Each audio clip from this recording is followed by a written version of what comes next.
Hello, everybody. Good evening. Welcome to day two of the Intentional Parent Conference 2021. It's been amazing. It's been a spectacular time with the amazing guests we've had so far. The reviews, the buzz on the internet has been out of the roof. It's been amazing. Welcome, everybody.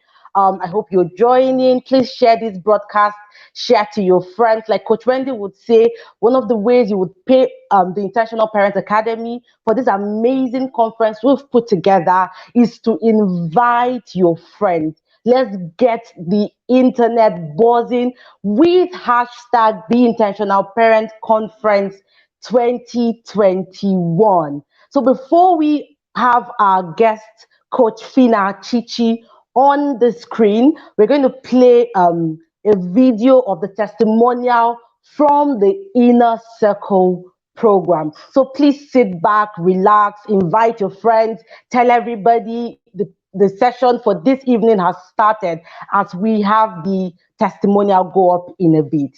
Thank you very much, guys. Welcome again.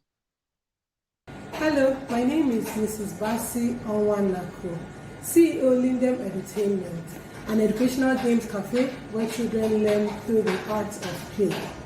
I met Wendy sometime in 2020, and one thing led to another. I joined the TIP, that's the Inner Circle, TIP Academy in 2021, and it's been a beautiful time.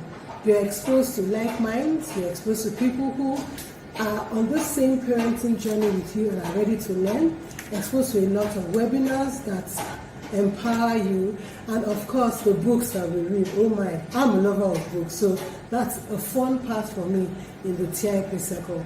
So it's a beautiful place to be. It's a beautiful forum. You have parents that are on the journey with you who want to do better on their parenting journey. It's a place you should come and partake of. A forum that will blow your mind with knowledge. Why don't you join us in 2022 so that you would really enjoy your parenting journey? Have a beautiful day. So we meet again in TIP Academy. See ya. All right, that was an amazing testimonial from the Inner Circle program. Now, like Coach Wendy would say, parenting is not about tips and hacks. Parenting is a process. You need to join the Inner Circle program. We're going to have details everywhere scrolling on the screen. Send a chat to that number to join the program. It's been an amazing time for everybody there, and I bet it's also going to be a transformational time for you as well. Okay, so in a bit, we're going to have Coach Fina come back on screen as she goes live with her session.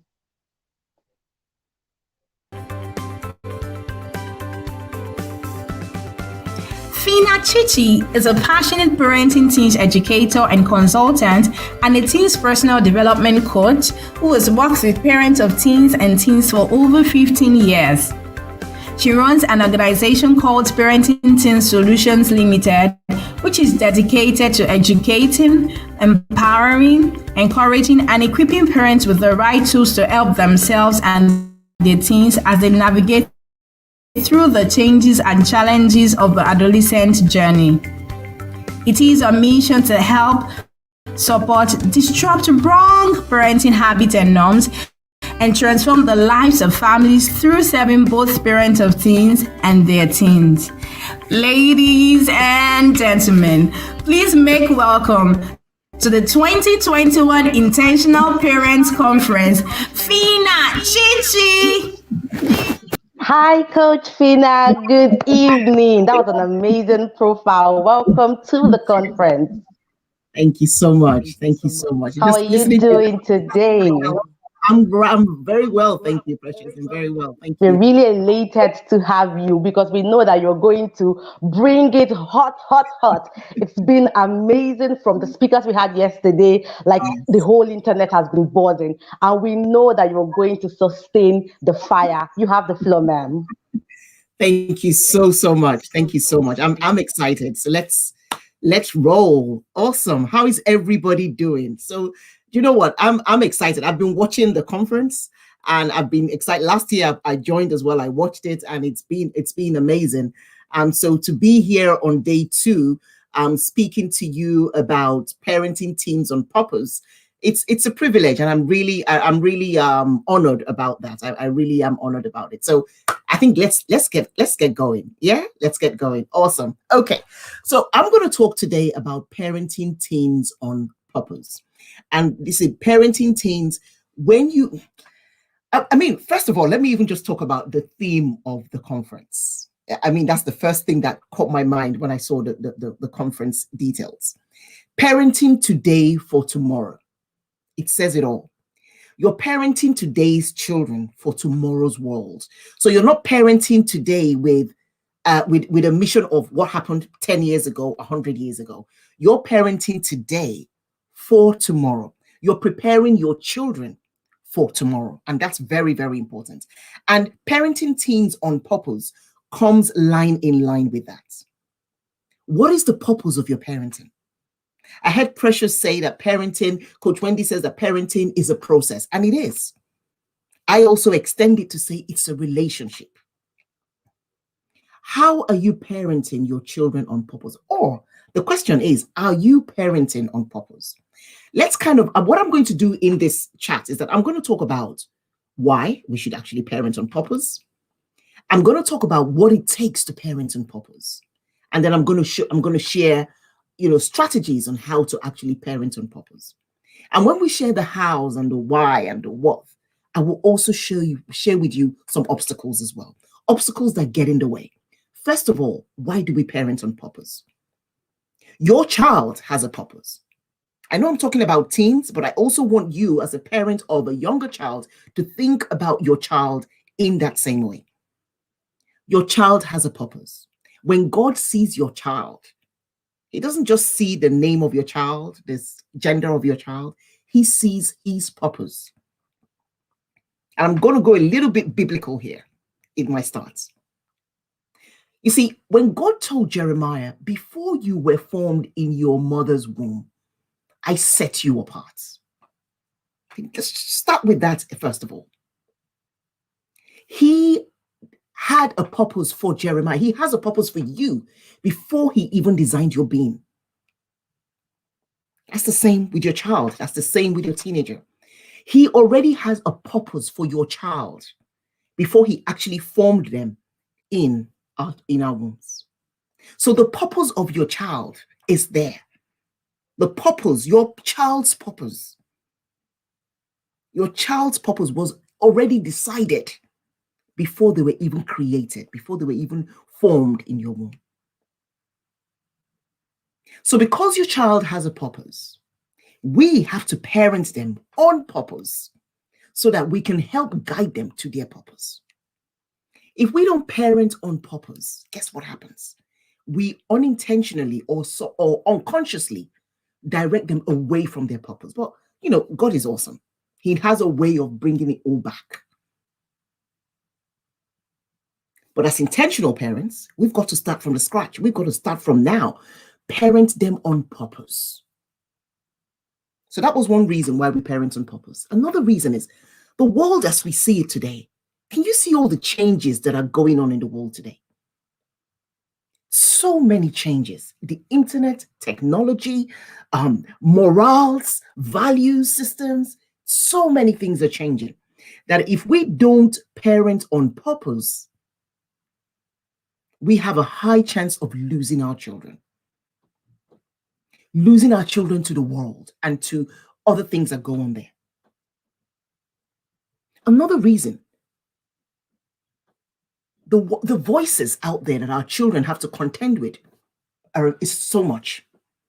The voices out there for our children, all our children need to do is just touch their phone, open the internet, look at the iPad, voices at them coming from different angles. We have to parent on purpose because the world out there is so noisy. And if we don't parent on purpose, our children are prone to hear outside noise, the noises of people who don't share your value systems. So parenting on purpose has to be your number one goal. It's just like when you go into a job or you set up a business. You have a purpose in that business. You have a goal that you're aiming for in that business. That's what it's like with our children. We can't just parent children and just say, oh, okay, I've given birth to a child and that's it. No, there's a purpose behind it. We have to be so intentional about how we parent our children. And when we parent our children on purpose, guess what? Our children are then able to recognize their own purpose. They are able to recognize it because it's familiar. It's something they've known. They know that they're being parented on purpose. They can relate to the word purpose. But when we don't parent them on purpose and we start talking about, oh, you have purpose, it's like, what is she talking about? What is he talking about? So we've got to be very intentional about this journey. We cannot afford to be unintentional about it. We cannot afford to ride this journey so unconsciously. I gave an example, and I heard this example from one of my friends in the coaching industry. And he was talking about how sometimes, when you're driving, when you're driving to somewhere that you're very familiar with the route. So you just move, you're just driving. Sometimes you could even be on the phone, you're talking to someone in the car. You're not even thinking about, did I turn right? Did I turn left? Did I do this? Did I do that? Because you're so used to that route. So you're just driving. Oh, yeah. And before you know it, in an hour's time, you've gotten to your destination without really thinking it through because you're familiar with that route. Now, if you are driving to somewhere that you don't really know, if you're driving to somewhere that you've never been, you'll be more conscious in that driving, won't you? You'll be more intentional. You will want to look at your Google Maps or listen out. Like if the kids are even making noise in the car, you'll be like, oh, guys, quiet, please. Let me hear what's my next turning, what's my next left, what's my next right. You'll be more intentional because you are driving to somewhere you're not familiar with. That's what it's like in parenting. Each of our children have their own unique purpose. You've never been there. You've never been there. You've never been to the destination that our children are going to right now. So you have to drive this car very intentionally, listening, watching, observing. You can't be chatting away as you're driving this journey with our children. No, you can't be. Because you are driving them to a destination that you've never been before. So we've got to be intentional about it. We've got to be conscious about it. We've got to do it on purpose, with purpose. Very, very important. A child who believes in their purpose. So for a child, if you see a child that believes in who they are, a child who knows that they have purpose, guess what? That child has a parent behind that child that has believed that they have purpose and has parented them on purpose, and they can see it and it's been shown. Really, really key. We've got to do it on purpose. And on purpose means be very intentional. Be observant, listen, hear, study, be curious about this parenting journey. Parenting today for tomorrow, it takes a lot of intentionality. It takes a lot of intentionality. So let's keep going. Okay, so those were the whys that I've just mentioned now. Those are the whys, why we have to parent intentionally. Now, let me just say what it takes to parent intentionally, because it's important that we know what it actually takes to parent intentionally. So I've got here, first of all, relationship is key. Relationship is key for this purposeful journey. Without relationship, we will be honestly wasting our time. Relationship is key in this purposeful journey. And why do I talk about relationship? We have to be, for someone to really, you just look at it, just compare. Let's look at it as if it's even your friend I'm talking about. For your friend to be able to have a say in what you do or be influential in your life, there's supposed to be a relationship that is going on. You listen to your friend, you spend time with your friend, you trust your friend. We talk about the know, like, and trust factor when we're talking about business and all those kind of things. And lately I was thinking about it and I said, you know what, that applies to parenting as well. If your child doesn't know you or you don't know your child very well, how will you be able to influence that child? How would you be able to parent that child on purpose? How? Relationship is key. Relationship, even before rules, is the key. Because when we talk about relationship before rules, so there's relationship before rules and there's connection before correction. These two things are similar. You have to be able to relate to your children for your rules to make sense to your children. You have to be able to connect to your children for corrections to make sense and be adhered to. So relationship is really key as we talk about parenting on purpose and parenting purposefully. It's really important. We've got to make sure that relationship is key. And does relationship mean no corrections? Does relationship mean no discipline? No, it doesn't mean that. It doesn't mean that at all. With relationship, you're able to correct better. With relationship, your corrections, they're more likely to reflect on what you've said. With relationship, you're listened to more. With relationship, there's a better freedom. There's a better freedom that it becomes between both of you, and both of you can understand each other and know the aim of where you're going to. Without relationship, they're just kind of looking at time like, oh, I can't wait to move out of this house. I can't wait to be a grown-up. I can't wait. So it takes relationship. It takes connection. Connect with your children. Connect with your teenagers. And one of the biggest things with connecting with our teenagers, because there's a difference in parenting your younger children and parenting your teenagers. There's a big difference. But one thing that the mistake a lot of parents make is they think that they should still parent their teenagers the way they were parenting them when they were younger. And the answer is it's a big no. Because what then happens is, because you're still parenting as if they were younger children, they're looking back and saying, no, I'm older. What's that? And that's where a lot of the conflicts happen, because you're speaking to them like they're younger children. They know they've grown. Their voices, the boys' voices have changed. The girls are maturing with, everybody's growing, maturing in different places. And then they're still being spoken to as if they were children. It doesn't add up.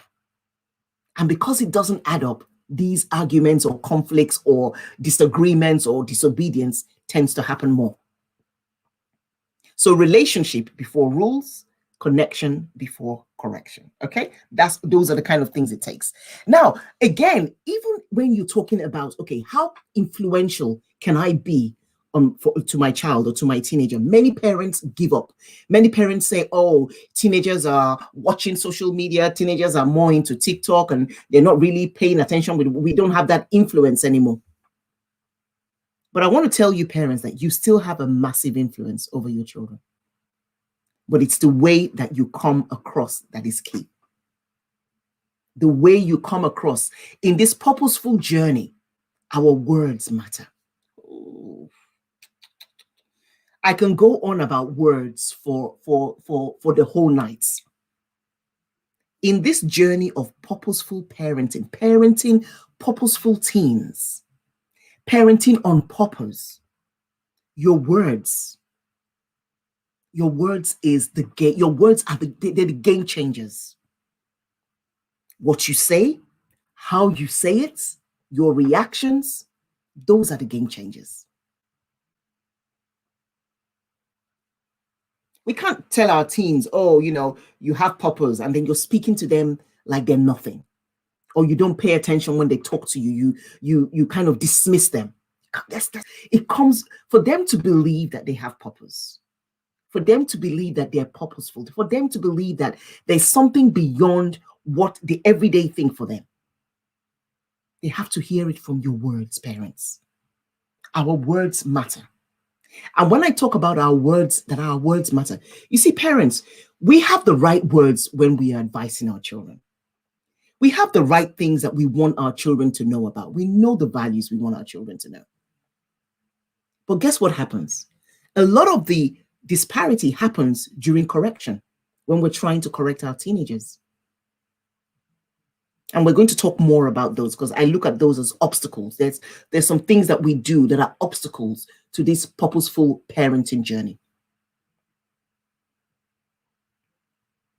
So let's keep going. I've got some hows. How can we actually parent purposefully?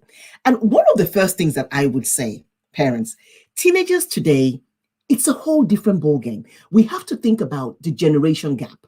We have to think about our time and their time versus our time.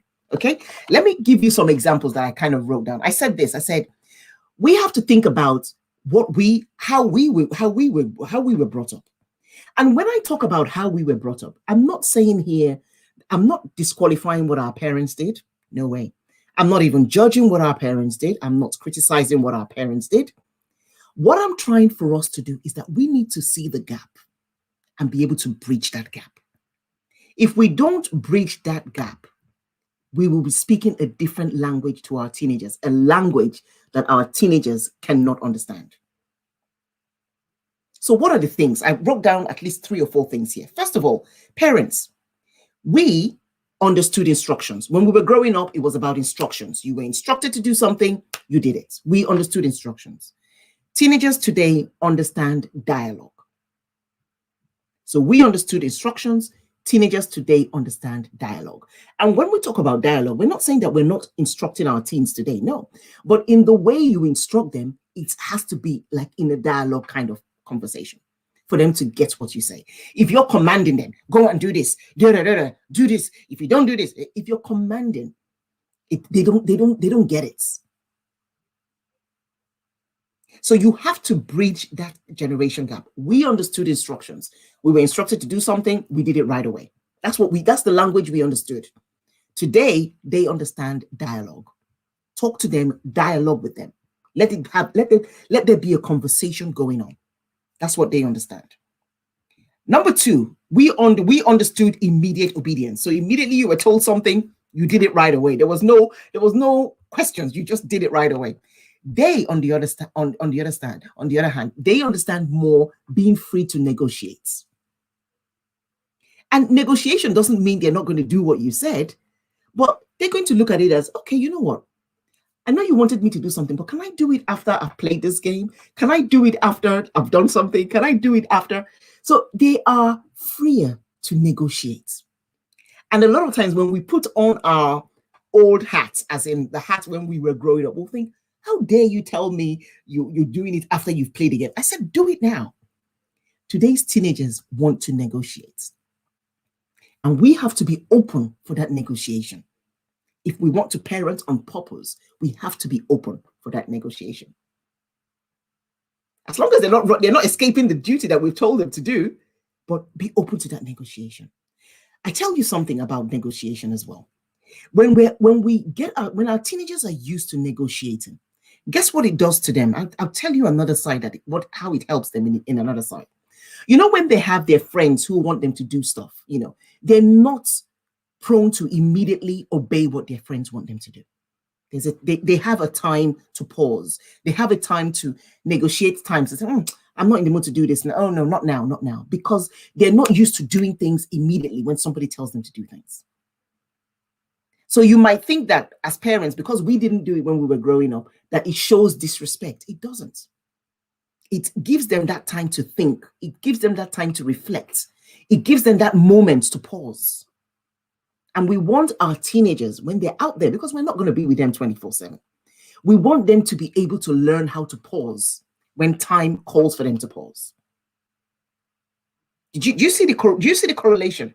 So the more they practice the fact that they're not doing things, it's not all the time. Of course, if there's something of emergency, then yes, they need to do it right away. But there's some things that they don't have to be done immediately.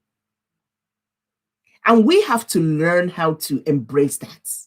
Again, we may struggle with that because we didn't see that growing up. Our minds might tell us, whoa, they're taking advantage. Whoa, these guys have audacity. That's what our minds will tell us because we're not used to it. But to parent today's teenagers for tomorrow's world, we've got to be open to negotiations because it helps them in the long run. And it helps in that connection that we're talking about. Okay, so that's another one. We understood immediate obedience. They understand being free to negotiate. I love this other part. We accepted what we were told. So your mom explained something, you just accepted it. You know, your dad explained something, you just accepted it. We didn't question. But they question what they're told. Today's teenagers, they will question it. I'm not only teenagers, but even the younger children will question. Why? Why, mom? Why did you say this? Why would they would question you? And questioning is not disrespectful. I love questioning because for me, a child who questions is curious. And a curious child is actually the children. When you talk about curiosity, people that are curious are very inventive. People that are curious are very creative. So when your child questions you, don't be too quick to shut them up. Don't be too quick to shut them up. Of course, make them or teach them how to ask the questions respectfully. Because sometimes some teenagers can get carried away and ask you a question rudely or disrespectfully. Fair enough. They've asked the question, but teach them how to ask it in a respectful way. But in terms of asking questions, there's nothing wrong with asking questions. Mom, but why can't you do this? Why can't you do that? Why do we have to do this? Why do we have to do that? Answer those questions. Those questions are very, very vital. Because I coach teenagers as well, I always tell them, use the power of asking questions. Use it well. Because I noticed that a lot of teenagers, especially from the African background teenagers, a lot of teenagers are shy to ask questions. And they're not being shy because they don't know what to ask, but it's because a lot of times they've been shut down from asking questions in their homes. So we have that a lot where our children don't ask questions. And in today's world, I tell you something, in today's world, you want your teenagers to be outspoken out there. You don't want your teenagers to be among the people just like, oh, not sure. Oh, what should I say? No way. No way. No way. Your children are supposed to stand out. And they stand out in organizations. They stand out at interviews. They stand out when they're bold enough to ask questions. And so we must allow them to ask questions in our homes. We've got to. I was telling teenagers today, I was talking to a group of teenagers earlier on today in a session I had. And we were just talking about the why they don't like to ask questions. Some of them said, oh, because sometimes I feel I may sound silly, or I may sound that I don't know it all. And I said, yes, but you don't know it all. We don't know it all. Even as parents, we don't know it all. So it's important that as parents on this purposeful journey, on this intentional journey, that we allow our teenagers to ask us questions. Allow your children to ask you questions. Because the more they get used to asking questions at home, that's how they can stand up in public out there and ask those questions. And people will notice them. In the interviews, in organizations, they stand out because they spoke. They stand out because they asked reasonable questions. They stand out because they were curious. They stand out because because from them asking questions, it means that they were attentive. And those are all the tick boxes things. These are all the things that organizations tick. And like, wow, okay, she was paying attention. He was paying attention. So we've got to allow them to ask those questions. And that's the difference. I know we didn't ask a lot of questions when we were growing up, but today's generation, they ask questions. Let them start these questions. Let them start asking these questions with us in the homes. Okay, we've got to allow them to do that. Okay, so that's what I thought I would share on that bit in terms of how can we actually parent on purpose. Another key, I told you about words. Another key is, apart from understanding them, we've got to appreciate our children. And I tell you why. Again, this comes as a little, when we think about how we were brought up, it was like, okay, we were only appreciated maybe when we did something that they told us to do. Fair enough. But we've got to actually really think about appreciation our children. Because again, I told you about the voices they have to contend with. And here's the case with our teenagers. When we as parents at home don't appreciate them, don't tell them how proud we are, don't just give them great feedback. When we don't do that, they go outside to hear other people's voices. They go outside for validation. For our teenage girls, the first boy that tells them, you look beautiful, you do this, you do that, our girls are melting on their feet. Because they've not heard a lot of validated words from the home.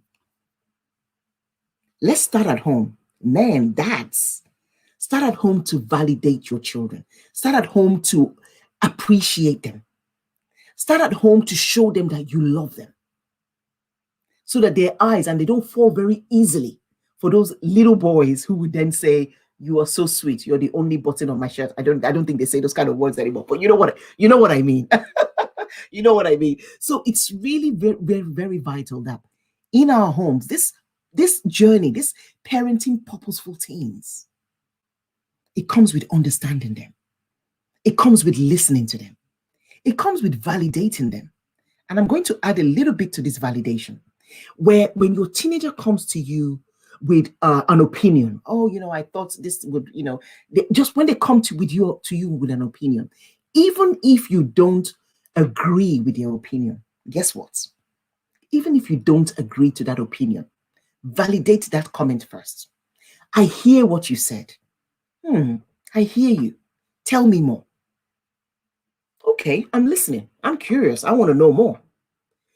Because what you do in that situation when you validate them, you're giving them a voice. You're giving them confidence. You're building their self-esteem in that process.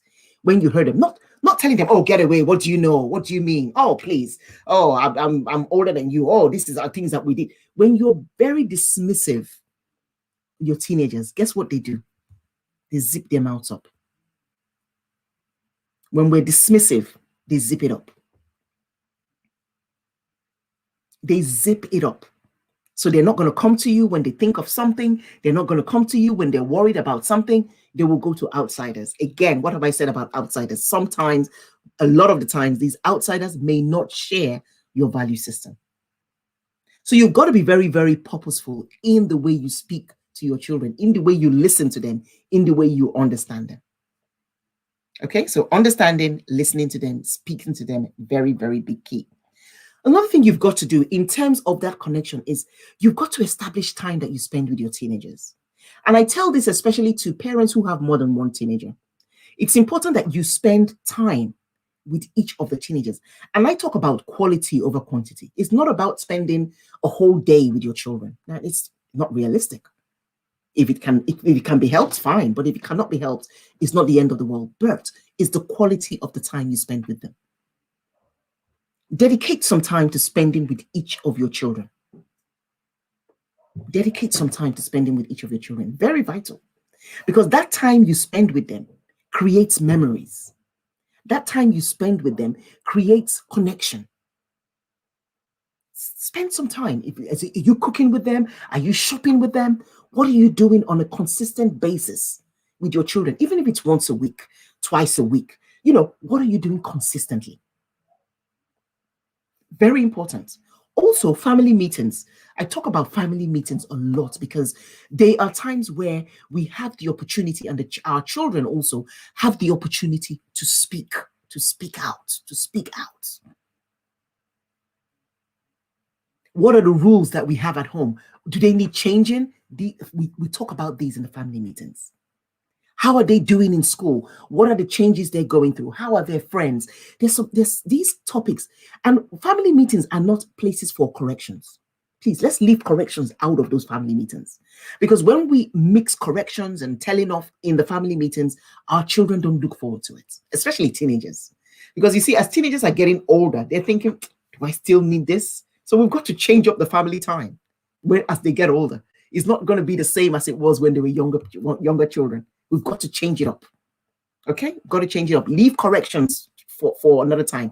Let family meetings stay as family meetings so that our teenagers are always looking forward to it. They know that, okay, they're going to talk. They're not going to be judged. They're not going to be criticized. Leave corrections for later. I'm going to tell you something else I tell parents of teenagers in this journey is, when you're correcting your teenagers, try and avoid doing it in front of their younger siblings. I asked this question one time on Facebook, and many people said, "Oh, yeah, I correct them so that their younger siblings can see that we've corrected them." And I say, yeah, sometimes it works, sometimes it doesn't work. Because what you want, every time that you correct your children, especially teenagers, no, actually, let me say, every time you correct your children, let's go to teenagers. Every time you correct your teenagers, You want your teenagers to be able to have some time to reflect on what you said. Okay? When you correct them in front of their younger siblings, guess what teenagers are thinking of? I'm embarrassed. She's talking to me in front of what will my younger brother think? Oh, my younger sister is going to laugh at me. They're going to make fun of me. These are the kind of things that's going on in your teenagers' mind while you're there correcting your teenagers. So you're giving them all the solid points. We have to do this. Don't do this. You're saying everything that is correct. But guess what? It's going in one ear, it's coming out from the other, because at that moment, all they're conscious about, teenagers with their developing minds, all they're conscious about are the people around that can see them being corrected. So I always advise, take them to the corner, go to their room, talk to them on a one-to-one. That time they're able to reflect on what you're saying. Don't allow your corrections to go in vain. Sometimes we waste a lot of time talking, correcting, but it's going nowhere because of the way we're doing it and the surroundings that we're doing it. Okay, so family meetings, very important, and I just added that bit of time in terms of correcting.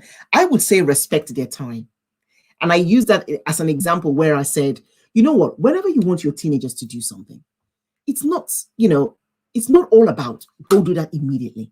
What are they doing at that point when you've spoken to them? Were they doing something? They could have been doing something. Ask them, when are you going to do this? I want you to help me do this in the kitchen. Are you free in the next half an hour? Respect their time. When you respect your teenagers' time, do you know what? There's a responsibility that comes with them hearing that you're respecting their time. They grow so quickly. They're like, oh, mom's asking about my time first. And then they're able to manage their time better. Again, parents, if you're new to this, it's going to sound a little bit strange sometimes, because when we were growing up, we didn't have what are you doing? What you're doing was not even a thing to contend with. What are you? Just get up and go and do what they've told you to do. But be intentional with respecting their time. Even if they were playing a game, when is that game finishing? Are you free in the next hour? Can you be free in the next half an hour? I want you to do this for me downstairs. I want you to do this for me in the kitchen. Respect their time. The more you respect their time, the more they will respect you. I'm telling you, the more you respect their time, the more your teenagers will respect you. I tell you, because I talk to a lot of parents of teenagers, and there's always that complaint of, oh, they don't respect, they're not respectful, they're not this, they're not that. But guess what? Because we've not shown them that respect. Again, we've come from a generation who didn't think, who are our children for us to respect them? We're the adults. Who are they for us to respect? But you've got to respect them for them to respect you. Respect is caught more than is taught. I want you to write that down. Respect is caught. So we catch respect more than teaching respect. You can tell your teenagers everything about respect. You must respect. You must do this. You must do that. If you're not respecting them, they cannot relate. Respect is caught more than it's taught. When you respect their time, they respect you. When you respect their time, they respect you. So key. I speak to teenagers, and teenagers will say, oh no, my parents, you must be lucky, you must be this. And you're thinking, what? And that's why these are the same teenagers that as soon as they leave home to university, the stories you begin to hear, you'll be thinking, but I brought you up. I brought you up in the church. I brought you up. I did all the things. I taught you all the values. You taught them the values. Did you show them the values? You taught them respect. Did you show them respect? And that is the key. And a lot of times when I say this now, I always want to tell parents that please don't look at your children and say, oh, well, we're in this country. This is how we act in this country. The world is a global world. I mean, look at all the speakers that are going to be speaking on. It's from everywhere. It's a global community now, the world is. It's not about what we do in this village and what we don't do in this village. No.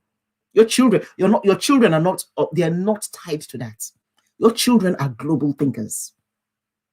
Your children think globally.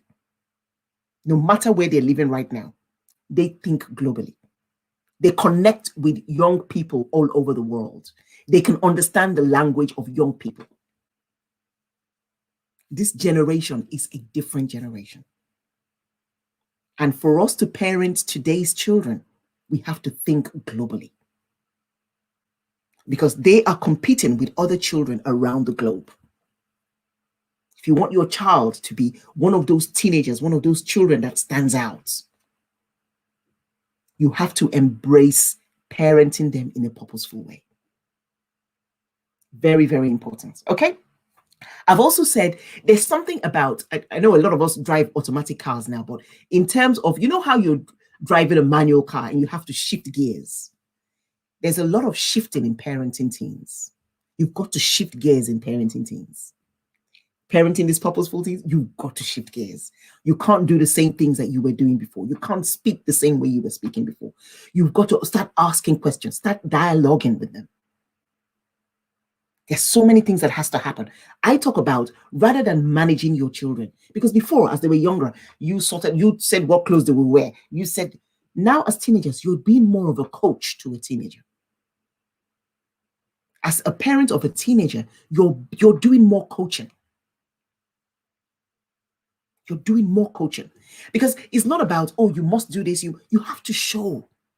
You have to ask questions. You have to ask questions. You have to allow them to think about what they're about to do. What are they thinking? What do you think of this? What do you think of that? What's your opinion on this? What is your opinion on that? That's the language of parenting teens.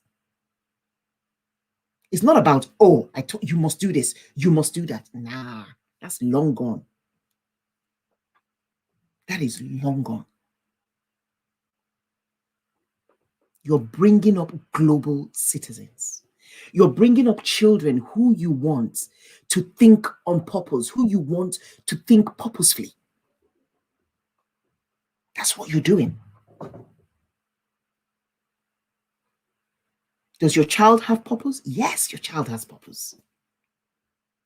How is your child going to believe that they have purpose? It's by you parenting them purposefully, so that they can relate to that word, so that they can see the signs of that word. It's very, very vital. So shift gears from managing to coaching. I've said here, from instructions to listening. We've got to listen more.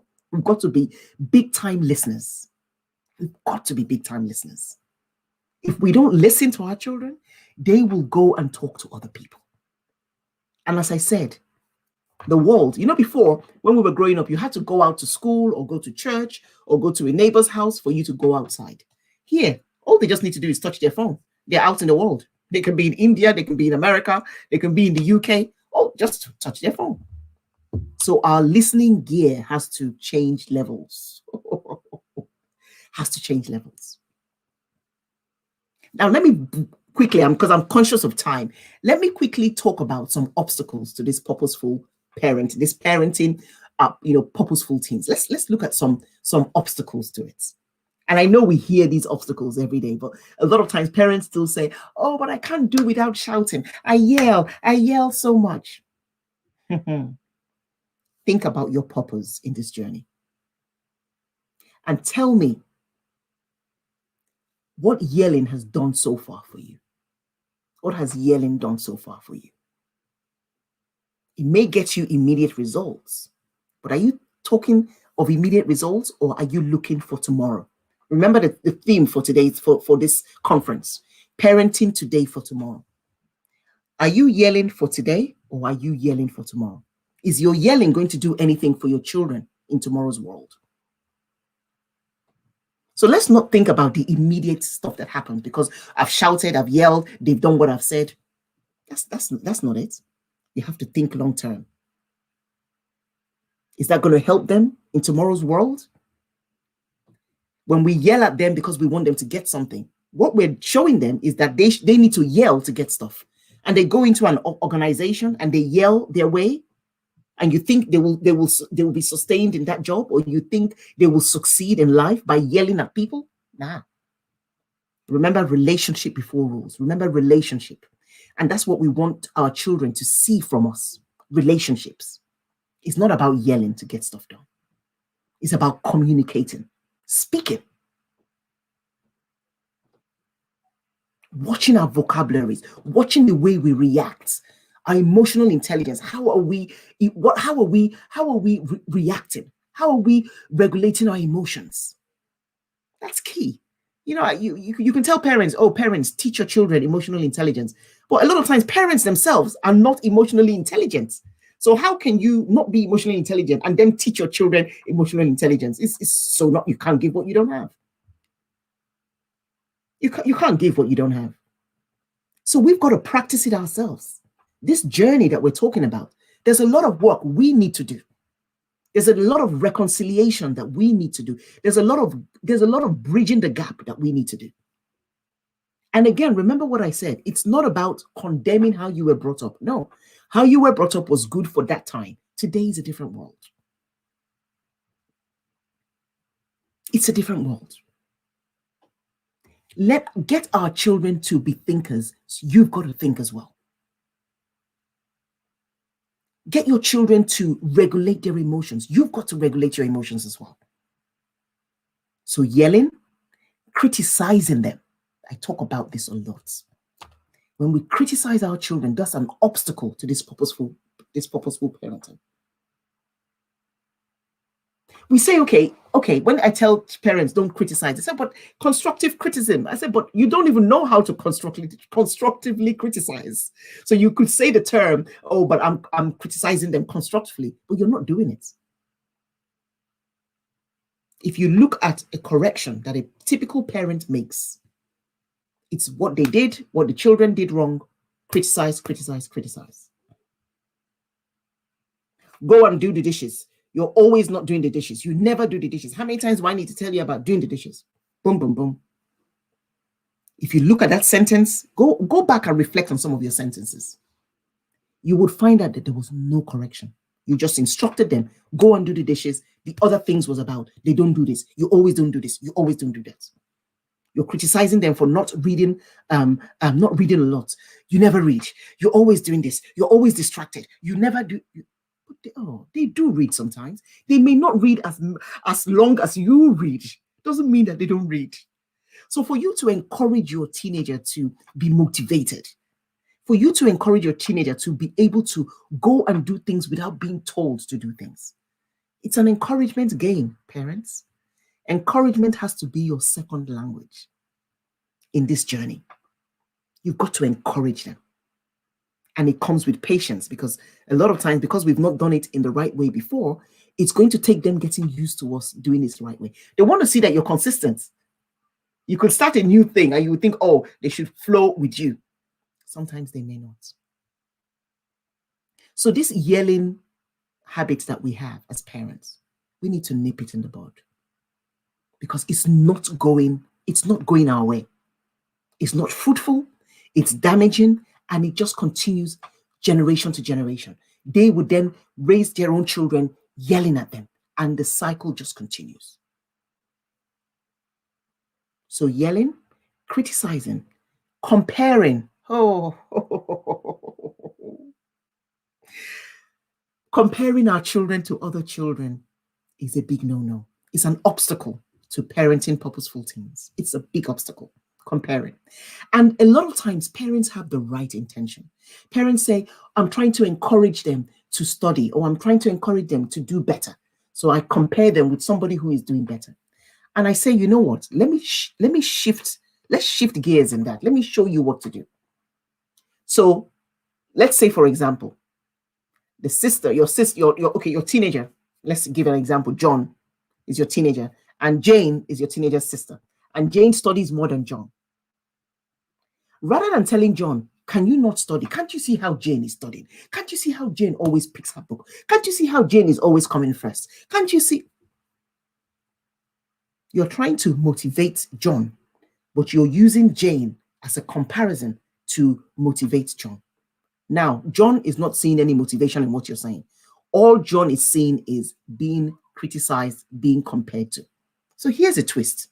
Rather than call Jane's name in the picture, why don't you talk about, oh, studying is good. Oh, if you study hard, you come first. If you study hard, you make it in life. If you study hard, you'll be recognized. And I know that you can study because I know that you're a smart boy. I know that you're a smart boy. When you were young, you used to do this, you used to do that. Do you see the encouragement that is coming into this flow? When you were young, you used to do this, you used to do that. I see it in you. Sometimes I tell my teenagers, I say, I wish you can come into my mind and see what I'm seeing about you. That's how I tell them. I say, I just wish you can see what I'm seeing. I'm seeing greatness. Oh, I can't even sit down here. The greatness I'm seeing, it's amazing. Encourage them. You don't call somebody else's name in that conversation. Please.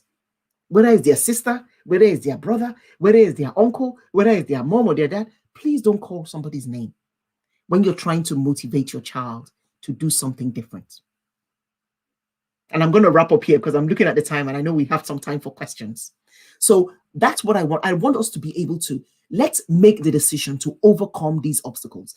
I know, yes, we've heard about yelling. We've heard about all these things. And sometimes they end up, they seem like buzzwords. But I want us to let's think long term and say these things are not buzzwords. These are the times we need to overcome these habits so that we can bring up these children in the right way. Again, the timing that we have with these children, 0 to 19, it's not too long before they finish teenage years and they become young adults. It's not too long. Let's not procrastinate over these changes. Let's not settle for mediocrity. It's a dangerous place to be in when we settle. When we just do things, oh, let's just continue the way we've always done it. Or I turned out okay. My parents did all this and I turned out okay. But guess what now? I'm telling parents now, I'm glad that you turned out okay. Please, can we shift some gears so that our children can turn out more than okay? And with that, I'm going to wrap up this session so that we can go to questions. Please, please, please, let's embrace this journey that we have with our children. Let's embrace this journey that we have with our children. Before you know it, they will be young adults. And guess what? In their adulthood, they're going to question you. You will not be able to say, I didn't know. We don't have that excuse. Our parents could say they didn't know. We, in today's generation, we do not have that excuse that we didn't know. We can't say, oh, we didn't know that yelling was not good. We didn't know that criticism. We can't say that because it's all over. And that's people like myself, people like Coach Wendy, people like other coaches on this platform, speakers on this platform. That is why we keep speaking. We keep talking about these things. Nobody has an excuse anymore not to make these changes. You deserve the best. You deserve that reward you're going to get when your children are adults. You deserve to see those young adults with their purpose, driving, doing things on purpose. You deserve it, parents. So let's buckle up our seatbelts today. Let's buckle those seatbelts up and do what we need to do in parenting purposeful teens. Thank you so much. Wow. This session was amazing. Thank you, Coach Afina. You came with your blazing gun. Like you gave us on every end. Thank you so much. So while we give you time to take a breather, drink water, we'll be playing a review from the Purposeful Parents of the Inner Circle, because we have purposeful parents in the inner circle. But before that goes live, I would like to say this. When you talked about connection, connect to correct, relationship before rules, my head was just like, wow. Do you know why? Because one of the guiding principles of the Intentional Parent Academy is connection, right? So in the inner circle, every day, the parents get connection tools, right? Things that help them foster relationships. So when you were saying that, I was like, wow, this coach must have looked into our books somehow. Also, thank you so much. It was valuable. Guys, please get your questions ready. We're going to have a testimonial go up in a bit. Then we'll come back for Coach Fina to answer your questions. Please send in your questions, send in the fire emojis. This has been amazing. Awesome. Hello everyone, my name is Onyinye Stephen Go, and I'm a parent in the TIP Inner Circle, also known as a YADA. And it has been an awesome journey. I used to be a yeller, I used to be a flogger, I was always stressed out and overwhelmed. And I knew that there had to be a better way. That was the point in my life where I met Coach Wendy and I joined the Inner Circle. And I can tell you, it has been an amazing journey. In the Inner Circle, we're taught how to parent with calm, we're held by the hand, we're taught strategies that we can use, and things are just a whole lot better. Now, life is easier for me, my children are happier for it, and wow, we're all well and good. So truthfully, the Inner Circle is one of the best things that has happened to my life, and I am grateful. Thank you.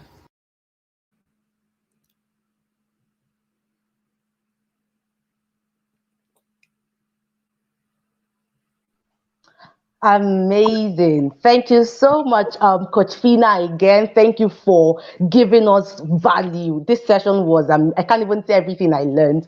It was amazing. Now we're going to take questions quickly. Guys, please put down your questions in the comment section, and we're going to get to them right away. So I'm going to take this question by Olumami Ogbe. It says, what can I do about a 16-year-old that has become suicidal as a result of being corrected to focus on her studies and stop getting distracted by boys or men? Okay, that's a deep one. See, Very deep. She's been suicidal because of the way we've been correcting. So what are the kind of things we've been saying in our correction? And again, parents, we have the right intentions. We want our teenagers to focus more on school. But sometimes some teenagers are quite sensitive to the how we actually talk about the correction. So the how is very important, because what we're saying is valid, but it's how we approach that is the key. So I would advise the mom or the parent that has asked this question, call your teenager to the side. Tell your teenager how much you love her. Tell your teenager about the purpose that she has in her. Because when teenagers know that they have a purpose, suicidal thoughts will not work for them, because that means they're shortening their purpose. Tell them about the purpose. Tell them about how much you love them, and what other way do you want? Does this 16-year-old? How can I correct you better? When I correct you, how do you want me to approach correction? She's 16. She's old enough to give you a suggestion on how to correct her better. Okay, she's not a small child anymore. So please do that, because when we talk about suicidal thoughts, that's deep. So do your best. Do your best, please, as a parent. Do your best to correct it now. Do your best to find out what she wants, please. Okay, it's better that you have a child who is alive than please. Okay. Yeah, thank you so much. Straight to the point. We have another question from Ezine Udo. It says, please, how do I connect better to my teen who is too emotional and allows everything said to her get into her? She reads meaning into everything. Yes, I put my hands up. I could be like that as well.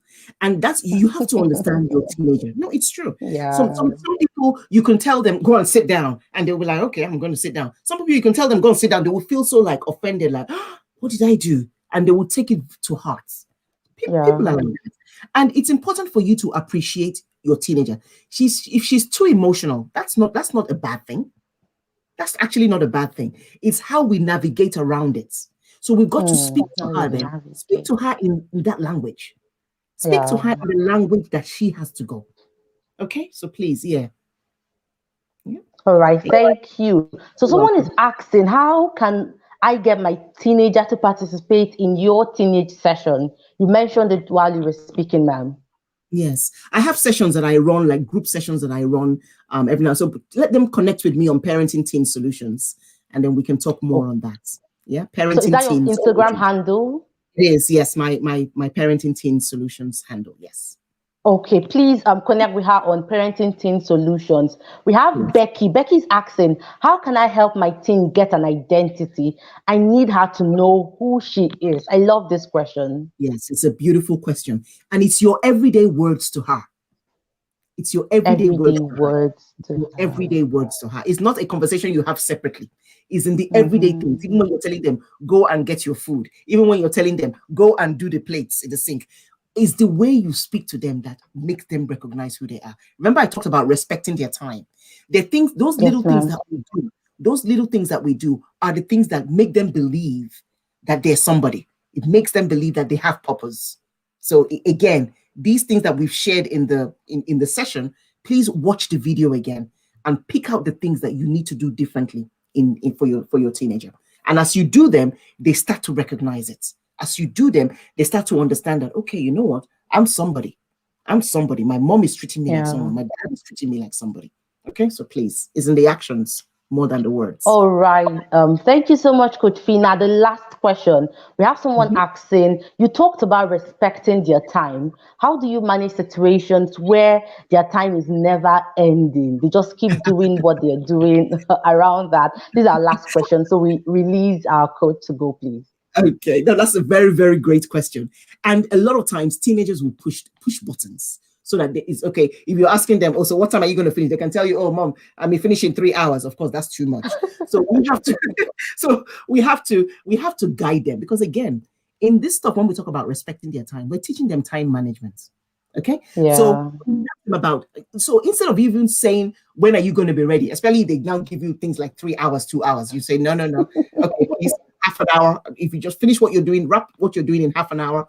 I told my daughter the other day, I said, I'm so glad that YouTube has the pause button. At least you can press pause, because sometimes they're doing stuff and it's like, oh, I can't leave this right now. Of course you can leave it. So sometimes I say, oh, half an hour. Then you can press stop and come back to join it. So Come back to just what be you're creative. doing. Yes, be creative in the way you do that, because again, you're teaching them time management. You're teaching them how to prioritize things that they're doing. Okay, you're playing a game. You can pause it, finish up what you need to finish up for me in the kitchen, come back to do what you've got to do. Again, is that management of time. Okay. Yes. Amazing. Thank you so much. Now, we have You a are welcome. tradition in the academy where we give our coaches the fire emojis to say thank you for an amazing session. So, guys, please let's show Coach Fina some love, the fire emojis. Thank you so much. Thank Any last you. words for us, ma'am? Thank you so much. The fire emojis. Yes. I would say, guys, it's never too late to start again. It's never too Totally. late. Please don't think, oh, my child is now 16. What can I do? Well, your child has got 17, 18, 19 to go. So it's never too late to start. It's never too late to make these changes. It's never too late to shift those gears. Please make sure you shift those parenting gears, because you don't want to be stuck. You don't want to be stagnant. You don't want to be irrelevant in your children's life. So let's go. Let's do what we've got to do. Time to shift those gears. Amazing. Thank you so much, Ma. It was a pleasure having you. The comment section is on fire. Thank you so much. Everybody's saying thank you, ma'am. Thank you, Fina. Thank you, coach. Thank you so much. It was a privilege having you.